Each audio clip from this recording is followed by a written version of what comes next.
क्या हुआ, कब हुआ, क्यों हुआ, कैसे हुआ।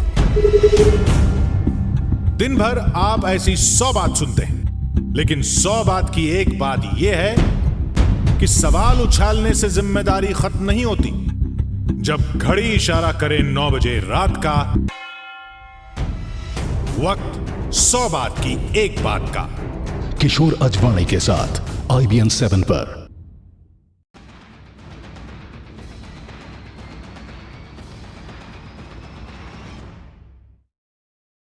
नमस्कार, मैं हूं आपके साथ हिमानी नैथानी। ना कोई खबर, ना कोई सूचना, और चुपचाप महाराष्ट्र में एक आंदोलन खड़ा हो गया। और आंदोलन भी कोई छोटा मोटा नहीं, करीब 4 से 5 लाख लोग इस महा आंदोलन का हिस्सा हैं। यह आंदोलन है मराठाओं का और मांग है आरक्षण की। लेकिन क्या आरक्षण की ये राह आसान है, या फिर महाराष्ट्र की देवेंद्र फडणवीस सरकार के लिए खतरे की घंटी बज गई है? क्योंकि याद कीजिए गुजरात में पटेलों का आंदोलन, जिससे सियासत में भूचाल आ गया था। तो क्या गुजरात के बाद अब महाराष्ट्र की बारी है?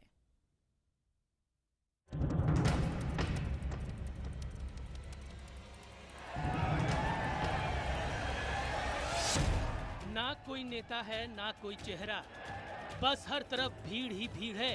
लाखों की भीड़ जो निकल पड़ी है सड़कों पर एक मकसद के लिए। स्कूली बच्चियां, महिलाएं, पुरुष सब इस भीड़ का, या यूं कहें कि आंदोलन का हिस्सा है।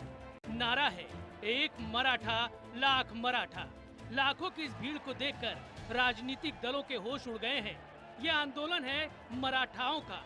सबसे पहले यह आंदोलन मराठवाड़ा के औरंगाबाद में शुरू हुआ और अब इस आंदोलन की आग समूचे महाराष्ट्र में फैल रही है।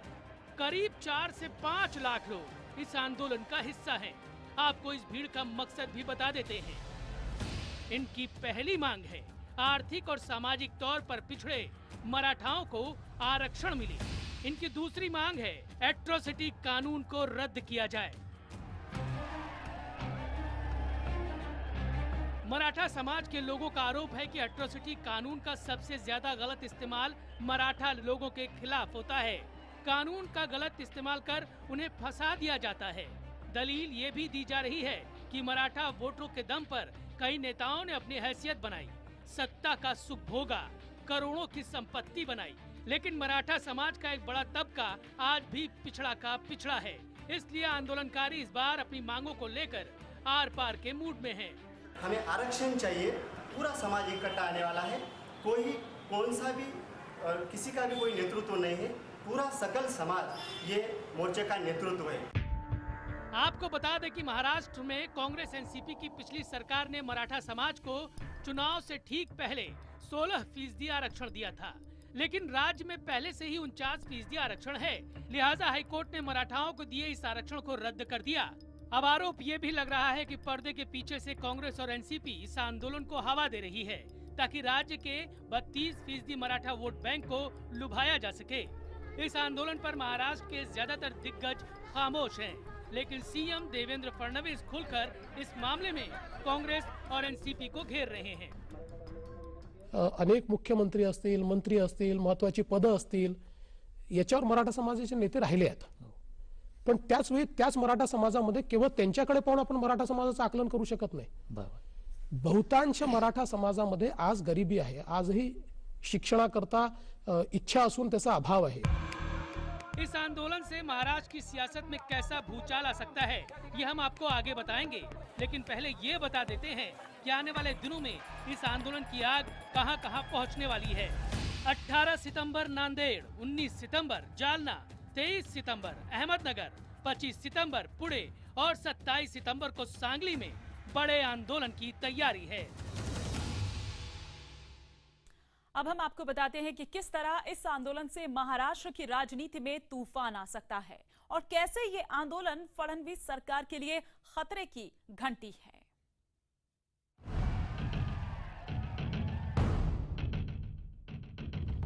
जितना बड़ा यह आंदोलन है महाराष्ट्र की सियासत पर, उसका उतना ही बड़ा असर होने वाला है। लेकिन सबसे बड़ा सवाल यह है कि क्या यह आंदोलन फडणवीस सरकार के लिए खतरे की घंटी है, क्योंकि अब तक के सबसे बड़े मराठा आंदोलन के पीछे महाराष्ट्र का कोपर्डी बलात्कार कांड भी बड़ी वजह है। कोपर्डी कांड की पीड़ित मराठा थी, जबकि अत्याचार करने वाले दलित। मराठा आंदोलन में अत्याचार करने वालों को फांसी देने की मांग भी जोर शोर से उठ रही है। साथ ही ये भी कहा जा रहा है कि दलित अत्याचार प्रतिबंध यानी एट्रोसिटी कानून को हटाया जाए। मराठवाड़ा में दलित और मराठा संघर्ष का पुराना इतिहास रहा है और एट्रोसिटी कानून को हटाने के मुद्दे पर एक बार फिर दलित और मराठा आमने सामने आ रहे हैं। यानी साफ है कि महाराष्ट्र में सियासी पार्टियों के लिए बड़ी मुसीबत खड़ी होने वाली है, क्योंकि एक तरफ 32% वोट बैंक वाला मराठा समाज है तो दूसरी ओर करीब 11% वोट बैंक वाला दलित समाज। शायद इसीलिए पर्दे के पीछे से तो आंदोलन को समर्थन करने की चर्चा हो रही है, लेकिन अब तक कोई भी पार्टी खुलकर सामने नहीं आई है। उधर आरक्षण की मांग पर सबसे बड़ी अग्नि परीक्षा देवेंद्र फडणवीस सरकार की होने वाली है, क्योंकि हाईकोर्ट में पहले ही मराठाओं का आरक्षण खारिज हो चुका है।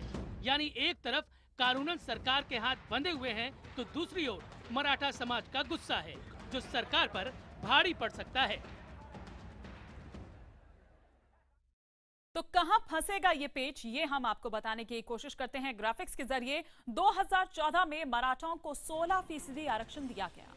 कांग्रेस एनसीपी सरकार ने दिया था यह आरक्षण। बॉम्बे हाईकोर्ट मराठा आरक्षण पर रोक उसने लगा दी थी। बॉम्बे हाईकोर्ट ने यह कहा था कि मराठा पिछड़े नहीं हैं। कोर्ट ने 1990 के मंडल कमीशन का हवाला दिया था। इधर सुप्रीम कोर्ट के 50% आरक्षण की सीमा का भी हवाला दिया गया। राज्य में मराठा आबादी करीब 32% है। राज्य के 18 में से जो 12 मुख्यमंत्री हैं वो मराठा समाज से। पूरे राज्य के करीब 75% जमीन मराठाओं के पास है।